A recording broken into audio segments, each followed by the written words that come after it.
You get more assertive by telling the truth. Tell the truth about what you're angry about, but also tell the truth to yourself about what you want. And then start with little negotiations in that direction, and you'll get better and better at it. It's really worth doing, because otherwise you carry around all that resentment, and that's horrible.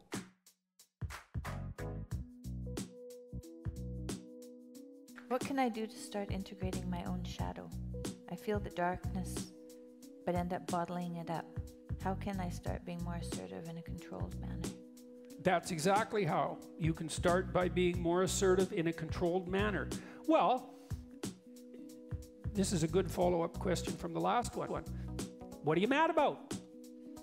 Write it down. And like, be kind of comprehensive about it. Or maybe talk to a friend. I would say write it down, but you can talk to a friend. Write down everything that makes you angry. And you're going to think, well, some of those things that make me angry are stupid. It's like, yeah, probably. That's not the question here. We're not trying to figure out if you're reasonable or not. Of course you're not, because who is? So you're not. So write down everything that makes you angry. Okay, so what'll happen then is you have a comprehensive list of what makes you angry, and the first thing that you'll figure out is that some of those things just shouldn't make you angry. It's like time to grow the hell up, you know, and get over that. But then there's other things on there, and maybe you can talk to someone about that. You think, well, this makes me angry, should it? You talk to someone, they say, no, you should, that's you. You should just grow up. But, you know, so maybe that's 10% of the things that make you angry is just because you're undisciplined. But then there'll be some other things that make you angry because you're being taken advantage of, or you're allowing yourself to be taken advantage of, or you're taking advantage of yourself, or you're not objecting when someone else is asking you to do something you don't really want. Like there's something going on. And so with those things, you figure out, well, what would you rather have? Like if you could have what you wanted that wasn't making you angry, what would it be? And so now you know what you want. Well, then you think, well, let's take one of those things that I want and see if I can ask for it. Maybe it's like the person who asked this question, the woman who asked this previous question. Maybe she has to go to her husband and say, look, I need you to spend 15 minutes after dinner with the kids so I can, you know, be alone. Would you do it for 15 minutes?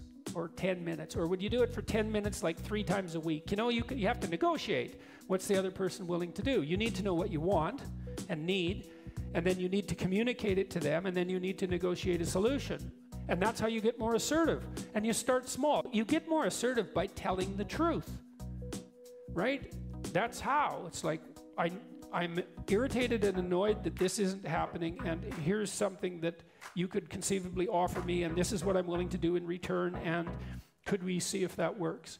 And what's the benefit to them is, well, you're not miserable and passive-aggressive then, you know? It's like, it's not like your partner isn't going to gain from your increment in assertiveness.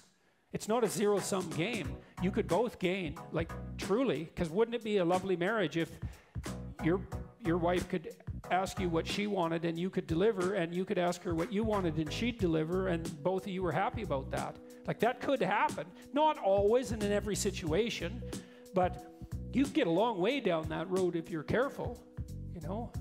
So tell the truth about what you're angry about, but also tell the truth to yourself about what you want, and then start with little negotiations in that direction, and you'll get better and better at it. It's really worth doing, because otherwise you carry around all that resentment, and that's horrible. That's no way to live. It makes you sick, and makes everyone around you sick, and it makes you old, and makes life miserable. And so that's another thing to think through, because you think, well, I'm afraid to say what I want. It's like, fair enough. Who isn't? How afraid are you of not saying what you want? Well, I'm used to that. Well, that doesn't mean it isn't horrible. You're just not accounting that as a risk, and you should. There is the risk of saying what you need, but there's the risk of not saying what you need. And if you have to pick between those two risks, man, pick saying. So then at least you have a chance, and so does your partner. So, you know, lots of marriages, you see this with people. The one person is deeply unhappy and angry, and the other person really has no idea why. Now, they may have, you know, done what they could to remain blind to the problem. But often, they just don't, the other person just has never told them. You know, here's what's wrong and here's what I want. They expect them to know or something, and people just don't. They're just not that bright, you know. It's like, you'd know if you loved me. You'd know what I needed if you loved me. I bet, how many of you have said that? It's like, you should have your lips sewn together if you say that. Because the right response to that is, no, I'm stupid. You have no idea. I'm so stupid I married you. And so, how much do you think you can expect from me? I can barely do what you tell me to do, much less guess what it's supposed to be.